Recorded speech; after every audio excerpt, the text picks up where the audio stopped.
नमस्कार।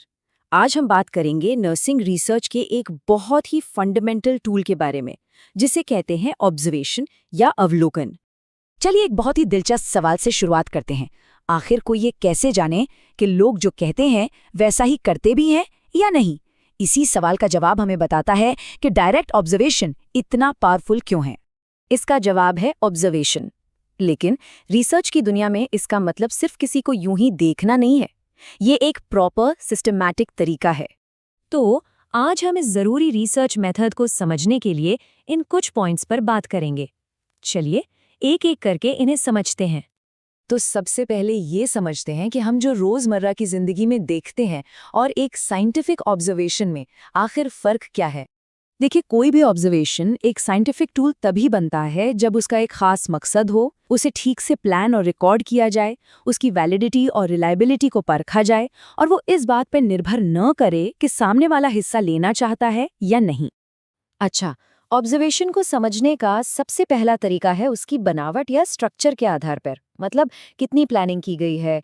तो एक तरफ है स्ट्रक्चर तरीका, जहां सब कुछ पहले से तय होता है, क्या देखना है, कैसे रिकॉर्ड करना है, सब कुछ। और दूसरी तरफ है अनस्ट्रक्चर्ड, जहां रिसर्चर बिना किसी प्लान के जो कुछ भी घट रहा होता है उसे बस देखता और रिकॉर्ड करता है।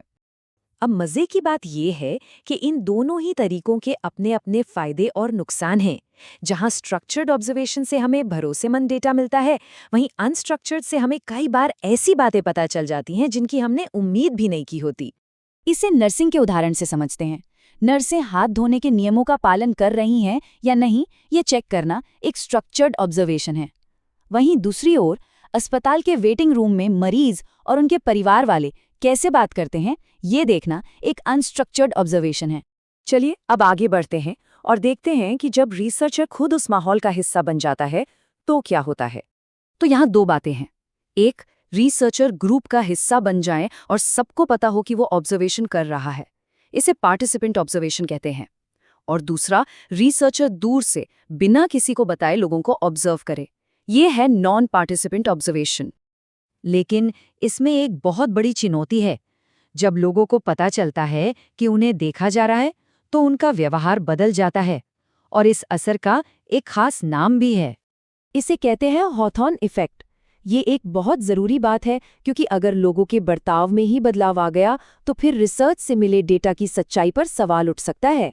वैसे रिसर्चर की भागीदारी भी कई लेवल्स की हो सकती है। वो पूरी तरह से बाहर रह सकता है, थोड़ी बहुत भागीदारी कर सकता है, या फिर पूरी तरह से ग्रुप का हिस्सा बनकर अपनी पहचान भी छिपा सकता है। हालांकि ये नैतिक रूप से थोड़ा मुश्किल माना जाता है। और अब आते हैं आखिरी तरीके पर, जो इस बात पर निर्भर करता है कि डेटा कहाँ इकट्ठा किया जा रहा है। तो या तो ऑब्जर्वेशन एक लैब जैसे कंट्रोल्ड माहौल में हो सकता है, जहां हर चीज पर नजर रखी जाती है, या फिर ये लोगों के अपने नेचुरल माहौल में बिना किसी रोक टोक के किया जा सकता है, जिसे अनकंट्रोल्ड ऑब्जर्वेशन कहते हैं। अच्छा, हमने ऑब्जर्वेशन के प्रकार तो समझ लिए, पर असल में रिसर्चर्स ये कैसे तय करते हैं कि उन्हें कब और क्या देखना है? देखिए, इसका सिद्धांत बहुत आसान है। जैसे हम चावल पका है या नहीं ये जानने के लिए बस कुछ दाने चेक करते हैं, उसी तरह रिसर्चर्स भी पूरी सिचुएशन को समझने के लिए सैंपलिंग का इस्तेमाल करते हैं। तो इसके दो मुख्य तरीके हैं। पहला, इवेंट सैंपलिंग, जिसमें किसी एक काम या घटना को शुरू से आखिर तक देखा जाता है, जैसे कि एक नर्स को इंजेक्शन लगाते हुए देखना। दूसरा है टाइम सैंपलिंग, जिसमें अलग अलग समय पर थोड़े थोड़े देर के लिए ऑब्जर्वेशन किया जाता है। तो कुल मिलाके हमने तीन मुख्य बातें सीखी। ऑब्जर्वेशन को हम उसके स्ट्रक्चर, उसमें रिसर्चर की भागीदारी और उसके माहौल के हिसाब से बांट सकते हैं। इन तीनों को याद रखना बहुत ज़रूरी है।